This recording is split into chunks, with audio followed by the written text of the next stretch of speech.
ABC Kinderteach presents The Elves and the Shoemaker, as told by Paul Galdone. Well, those must be the elves, right? There once was a shoemaker who, through no fault of his own, which means it wasn't his fault, became so poor that at last he had nothing left but just enough leather comes from cows, to make one pair of shoes. He cut out the shoes at night so he could set to work on them the next morning. So he's cutting out the pieces and he's going to put them together in the morning. And that's what pieces of leather look like. Because he had a good conscience, means he tried to be good, the shoemaker laid himself down in his bed and fell asleep at once. So he fell right asleep. In the morning, after he had said his prayers, the shoemaker went to his workshop. There he found the pair of shoes made and finished and standing on his table. He was very much astonished or surprised and could not tell what to think. He took the shoes in his hand to examine them more carefully. Examine means look at more closely. They were so well made that every stitch was in the right place, just as if they had come from the hand of a master workman. Master workman is someone who is very good at making something. And that is what stitching shoes looks like. Soon a customer entered, and as the shoes fitted him very well, he paid more than the usual or regular price for them. And look at his wife looking on, and she seems to be pretty happy about that, and the man seems pretty happy about the shoes. Now the shoemaker had enough money to buy leather for 2 more pairs of shoes. He cut them out at night and intended, or planned, to set to work the next morning with fresh spirit, with more energy. But that was not to be, for when he got up they were already finished. So who is making these shoes at night? But the story's called... but has something about elves. I wonder if they're elves that are making the shoes.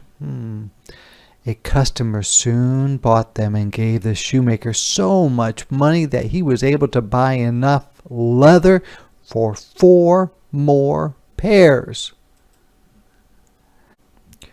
Early the next morning he found the 4 pairs finished also, and so it always happened. Whatever the shoemaker cut out in the evening was finished by the morning, and soon he was making a very good living. So he'd cut out the pieces of the leather at night, and in the morning the shoes would be made. Wow, I wonder, it must be the elves. It must be the elves. One night, not long before Christmas, when the shoemaker had finished cutting out the shoes from the leather, he turned to his wife before he went to bed and said, "How would it be if we were to stay up tonight and see who it is that does us this service?" And service meaning the things or people that are helping him. His wife agreed and set a candle to burn. Then they both hid in a corner of the room behind some coats that were hanging up. They peeked out between the coats and began to watch. And there they are, right there.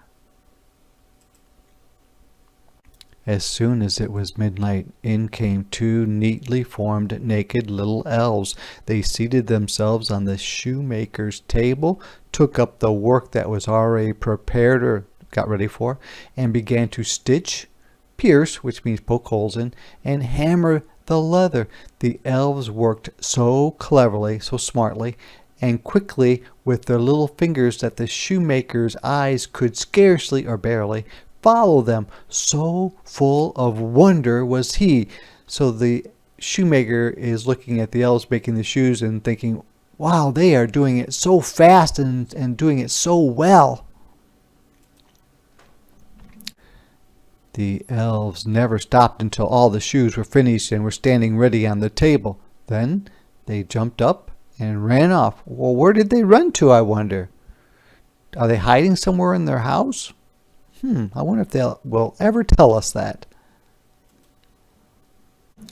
The next morning, the shoemaker's wife said to her husband, "Those elves have made us rich, and we ought to show them how grateful we are. With all their running about and nothing to cover them, they must be very cold." She smiled. "I tell you what, I will make little shirts, coats, waistcoats, and breeches for them, and knit each of them a pair of stockings, and you shall make each of them a pair of shoes." Oh, that is so nice. And there's the waistcoats, and there's the breeches and the stockings. The husband consented, or agreed, willingly, and that night, when everything was finished, they laid the gifts on the table instead of the cut-out leather. So instead of leaving the pieces of the shoes to be put together, they left out the clothes for the elves. Then they hid themselves so they could observe how the elves behaved when they saw their presents. Do you think the elves are going to be mad or happy? I think they're going to be happy. At the stroke of midnight, which means exactly midnight, the elves rushed in, ready to set to work. But when they found the neat little clothes made just for them, they stood a moment in surprise, and then they showed the greatest delight. So they looked at it and said, "Wow, those clothes must be for us." And then they thought, "Wow, this is great." But do you notice that they do have hats this whole time? They were wearing hats the whole time. Quickly, they took up the pretty garments, or clothes, and slipped them on, singing, "What spruce and dandy boys are we, no longer cobblers will we be." So they're singing, saying, boy, they are very well dressed, spruce and dandy, and they say that they're no longer going to be making shoes. That's what a cobbler does. They hopped and danced about, jumping over the chairs and tables, and at last they danced out the door. Do you think the elves are going to come back the next night? No, I guess they don't. From that time on, the elves were never seen again, but the shoemaker and his wife prospered, which means they made a lot of money, as long as they lived. So they didn't need the elves anymore. They were doing well for themselves.